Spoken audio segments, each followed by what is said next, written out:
They say when you take a picture of someone, you capture their soul in the camera. They also say if you print it off, that picture contains the soul itself and you can control them with it. I'm not sure where to start. Do you know what the primordial soup is?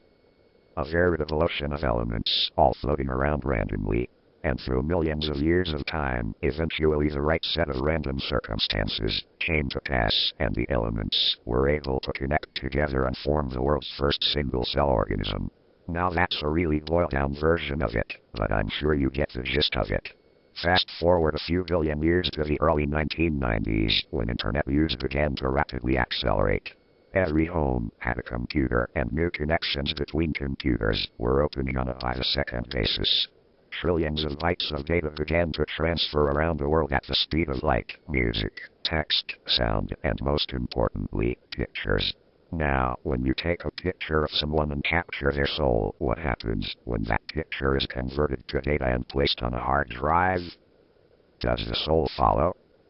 15 years later we believe so.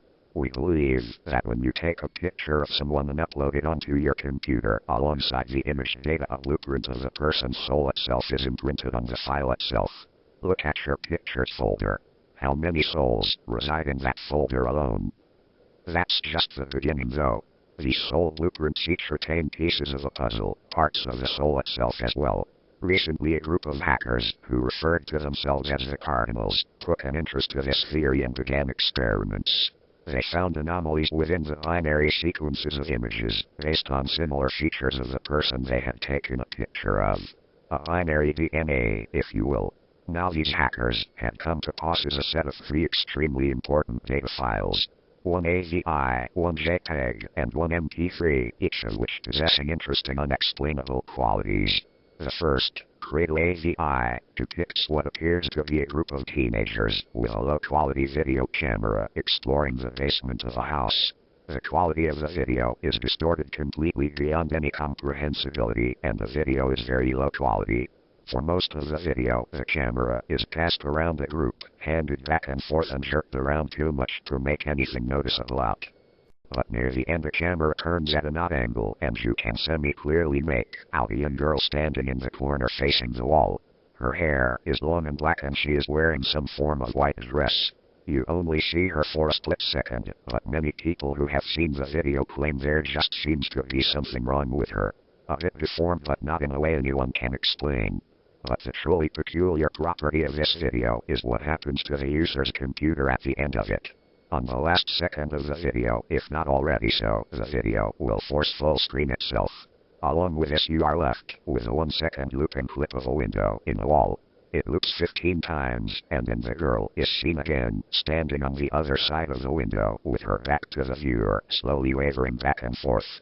After a few moments the video ends and the user's computer permanently shuts down. Inspection has shown that the entire registry becomes completely corrupt, requiring the user to do a total wipe and reinstall. The second file is known as Needles MP3. This sound file, when played, plays for about 3 minutes. It is extremely distorted. One can occasionally make out some form of voice talking, but most of the sound is some form of growling, rolling, crackle, roar. Users who listen to this file often experience extreme nausea and loss of balance for a brief period of time. The final file is known as Burning Man JPEG. The file name has nothing to do with what the actual picture depicts. Instead it just displays a haphazard mess of overlaid and meshed images of dolls in a hallway. There also seems to be an image of a man standing with his head cast down in the background, but the image is too distorted to make anything out, much like the other files. The image, when downloaded and opened on a user's desktop, will proceed to stay permanently open on whatever program it is opened through. Not only that, the program becomes disabled. Nothing else happens, the image just permanently sits there on your desktop, unclickable, unminimizable, and you're just left there with a man's invisible gaze staring at you. From what the group of hackers were able to discern, this file seems to have pre-compiled into the data something along the lines of CMDAO. Yet, as complex and intricate as the program is, it works across all OS platforms. No one knows who the original creator is. In fact, few people have heard of it as the file is uncopyable nor sendable. This in fact further adds to the mystery, as often receivers of this file will obtain it from random anonymous emails posted on forums on a download link. Posing the question, how was that poster able to upload it? If you ever see any of these files, refrain from downloading any of them.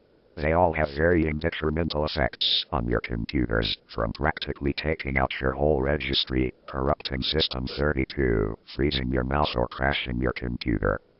Now onwards. This group of hackers, the Cardinals, took to analyzing these 3 files and comparing their odd behaviors. They had heard of other such odd files, images, data, etc., but were never able to get their hands on them. At least as far as we know, the rumor states they in fact were able to locate and collect all of the known files like the original Smile JPEG, Barbie JPEG, even Suicide Mouse AVI. Not even the grifter was able to escape their grasp, rumor states. But rumor also states the grifter video even exists, but that's another story. Nonetheless, all these files in hand, the group lined the files up and began to meticulously work through the binary 101 at a time, checking for similar strings and series of binary that matched. And they did manage to successfully do so, at least legend states. The result was 7 individual execute files that did nothing. Simply a gibberish pile of zeros and ones. They endlessly puzzled over the files, each tackling an execute each. They decided to name them after themselves. Lust, gluttony, greed, envy, sloth, wrath, and pride. At last, they attempted to line the files up. Remarkably, something odd happened. The copies of the files quite suddenly meshed together. The result was a single complete execute, already named barely breathing.exe. And what of this file? Well, not much else is known after that point. They were too smart to just execute it. They analyzed the file every possible way. Hex, binary, conversions, anything to figure out what this odd file would do.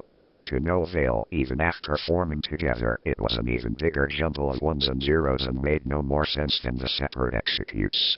They backed the file up on a flash drive and proceeded to run it. That was the last command found run on their destroyed computers a week later. Their corpses had been disfigured beyond recognition. Description of the corpses stated that it almost seemed as if they had been brutally slashed across their faces and arms.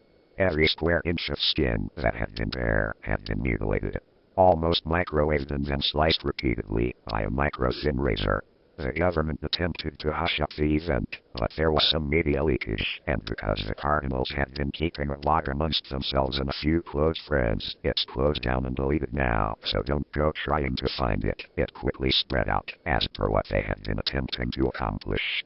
And if it was or wasn't related to their terrible deaths. And what of the flash drive?